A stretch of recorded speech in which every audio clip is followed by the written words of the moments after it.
kuat gitu. Orang tua saya nasionalismenya tinggi gitu. Nasionalis. Jadi saya itu diharapkan bisa menyinari negara. Wah, luar biasa. filosofinya tinggi banget ya. Jadi berapa beradik, Prof? Boleh ceritain nggak lahirnya di mana gitu kan? Orang tuanya di mana? Oke, saya masuk dalam kategori keluarga besar gitu ya. Keluarga besar ya? Saya punya saudara itu 6. 6. Oke. Dan saya dilahirkan dari anak guru. Ya, jadi orang tua saya guru dan berasal dari Sumatera Utara. Jadi di salah satu kota Madia lah ya di sana, Padang Sidempuan. Gitu. Dan Apa Prof namanya? Padang Sidempuan. Padang Sidempuan. Ada yang dari Sumatera Utara lagi nggak? Oh ada. Oh Kisara. Satu dusun berarti Prof. Baik. Nah itu jadi saya memang besar sampai SMA di sana di Sumatera Utara dan kalau orang Sumatera Utara kan hobinya merantau gitu ya. Akhirnya kuliah saya di Bina Dharma. Jadi merantau ke Palembang. Oh jadi Prof ini S1-nya dari Bina Dharma? Saya dari D3. D3-nya apa Prof? Saya D3 Teknik Komputer. Teknik Komputer, S1-nya? Kemudian saya sambung di Teknik Informatika. Teknik Informatika S1. Dan saya sambung di MTI di sini juga. Oh berarti alumni Bina Dharma juga. Tepuk tangan dong. Alumni Bina Dharma bisa jadi profesor termuda nih ya. Terus apa lagi Prof? Habis itu ambil S3-nya di mana Prof? Saya ambil S3 di Gunadarma. Gunadarma Jakarta. 2017 saya selesai dan memang karir dosen saya sudah mulai dari 2012. 2009 saya tamat D3 lulus. Saya ditarik di Bina Dharma di lab ya, mungkin di lab jaringan ya, di Cisco. Saya di Cisco 2012 jadi dosen. Jadi dosen sampai sekarang saya kurang lebih sudah berapa ya 2025 sekarang berarti sekitar 13 tahun kurang lebih ya. Jadi memulai semuanya di Bina Dharma ya sebenarnya ya. Jadi benar-benar ini adalah profesor cetakan Bina Dharma dan sekarang menjabat sebagai wakil rektor bidang riset dan inovasi. Benar kan? Riset, inovasi dan teknologi. Riset, inovasi dan teknologi di Universitas Bina Dharma. Kira-kira dari teman-teman semua yang lagi kuliah S2 di sini ada nggak yang berminat jadi dosen juga? Boleh? Ada yang berminat kan jadi dosen juga? Ada, wah Bu Wiwi dari Sumek jadi dosen Bu. Baik, jadi saya support pokoknya ya. Ada lagi yang berminat jadi dosen? Ibu dari mana Bu? Ibu? MTI berarti dari mana ini ya? Bukan ya? Nunjuk banget. Terkenal ya. Prabu Muli. Kenapa Bu pengen jadi dosen? Karena lebih ke suka ngajar aja sih. Suka ngajar ya. Nanti bisa ngobrol-ngobrol sama Prof Edi. Gimana caranya teknik bikin tesis pakai AI? Oke. Prof izin ya. Prof ini udah nikah belum sih? Sudah tuh. Oh, maksudnya ya banyak yang iya tuh kan. Udah nikah ya teman-teman, jangan diganti. Oke, teman-teman, kita temanya hari ini menarik Prof.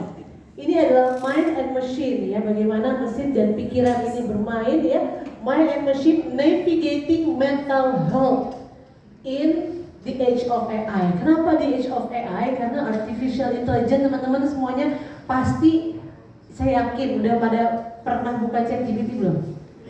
Pak Agus pernah nggak? Pak Agus buka ChatGPT? Pernah ya. Kalau di WhatsApp ada namanya Gemini. Meta ya, ada namanya lagi Pak ya, ada chat. Kalau saya nyebutnya chatting, biar ada namanya Prof. Chat GPT, ada Meta, lalu juga sekarang ada Gemini ya. Gemini itu AI juga ya. Nah, Gemini, betul saya bintangnya Gemini Prof. Jadi saya merasa sangat dekat sekali dengan Gemini itu. Ya, saya boleh tanya dulu ke teman-teman, izin, apakah ada mic tambahan Mas Imam? Habis mic-nya, satu aja.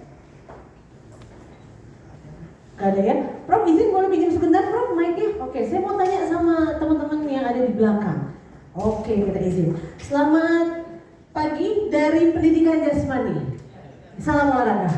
Salam. Jaya ya. Tahu ya? Boleh saya, ini dari olahraga juga ya? Mas boleh nggak cerita? Pernah nggak AI dalam kehidupan sehari-hari? Boleh dideketin? Pernah. Pernah ya? Apa ya? Biasanya digunakan untuk apa? Buat tugas. Buat tugas bro. Gimana tuh bro? Buat tugas, buat apa lagi? Buat ngajar tugas. Buat ngajar. Oh karena ini ibu-ibu, bapak guru ya? Guru olahraga ya? Baik. Bapak izin? Dari pendidikan jasmani juga pak? Selesai tapi belum kerja. Oh belum kerja, baik. Pernah menggunakan AI? Itu saya sering pakai juga, tapi untuk perbandingan aja. Oh oke, untuk comparison berita yang fake news sama yang real news gitu ya? Wah, Jadi luar biasa. kadang-kadang di AI itu kan suka ada kata-kata yang nggak kepikiran oleh kita. Benar Jadi sekali. lebih pada pengayaan aja. Oke, jadi lebih menambah pengetahuan Iya, ya? sekedar itu aja sih. Baik, terima kasih. Menarik ya, kita mulai dari kata berpikir di satu tema yang cukup bagus ini menurut saya. Karena apa? Berpikir itu yang harus perlu kita tegaskan sehingga nanti membedakan kita dengan mesin gitu ya. AI itu kan adalah replika dari otak manusia ya. Kalau kita dari sisi teknologi, di sana ada yang namanya neural network ya, ada CNN, ada machine learning, ada deep learning, diciptakan agar bisa bekerja menyerupai otak manusia. Makanya simbol AI itu kan otak. Ya. Artinya apa? Tadi saya katakan kita sebagai manusia perlu mempertegas diri dengan berpikirnya tadi. Karena pikiran kita itulah sebenarnya yang harus masuk kepada si AI. Bukan AI-nya masuk kepada pikiran kita. Konsep idealisnya dulu ya, saya katakan. Jadi lahirnya AI itu adalah bagaimana pakar-pakar saraf ya itu berkolaborasi dengan orang-orang multidisiplin termasuk IT di dalamnya untuk menciptakan yang namanya jaringan saraf tiruan, kira-kira gitu. Jadi sebenarnya ini serius ya Prof ini sebenarnya. Ya. Ada hubungannya dengan otak manusia ya.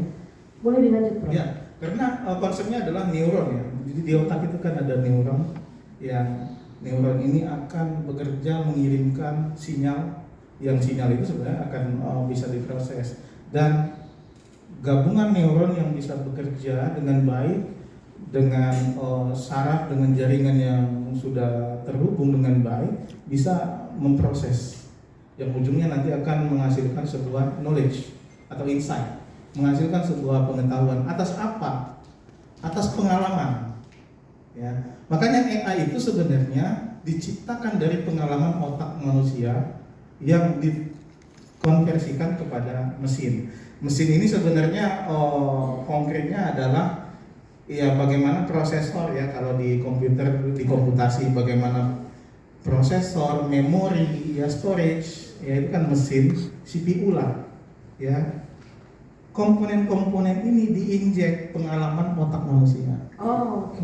Ya, jadi harapannya si CPU ini, saya pakai bahasa general saja ya, CPU ini bisa bekerja seperti otak manusia. Itulah AI ya, konsep dasarnya. Tapi CPU ini tidak bisa berdiri sendiri ya. CPU ini harus terkoneksi dengan CPU lainnya yang ada di dunia ya. Itu yang disebut dengan internet. Internet inilah yang memperkaya pengalaman si otak manusia tadi yang diciptakan kepada, yang dikonversikan kepada AI. Nah, semakin banyak koneksi, semakin banyak interaksi yang terjadi kepada komputasi ini, proses ini, si AI akan semakin banyak pengalaman. Makanya dulu di awal perkembangannya AI masih agak bodoh kan, masih agak bodoh. Kalau ditanya 1 tambah 1 baru bisa 2. Sekarang sudah mulai bisa berbicara perasaan Bapak Ibu. Nah ini yang gawat nih Prof. Sudah bisa mengerti kamu sedang sedih, Iya. kamu sedang butuh teman curhat, kamu sedang depresi. Kenapa dia bisa? Karena sudah diinjek banyak pengalaman. Atas mana? Atas data-data informasi, atas pertanyaan-pertanyaan yang kita sering sampaikan kepada ChatGPT. Iya. Jadi saya selalu bilang ke mahasiswa saya, konsep machine learning atau deep learning yang ada di AI itu akan memperkaya, ya semakin banyak kita bertanya, dia akan semakin pinter. Ya, si AI ini akan semakin pinter. Mau pakai bahasa Cina, bahasa Sekayu, Bisa bahasa daerah deh. someday. Saat ini sedang berproses untuk itu.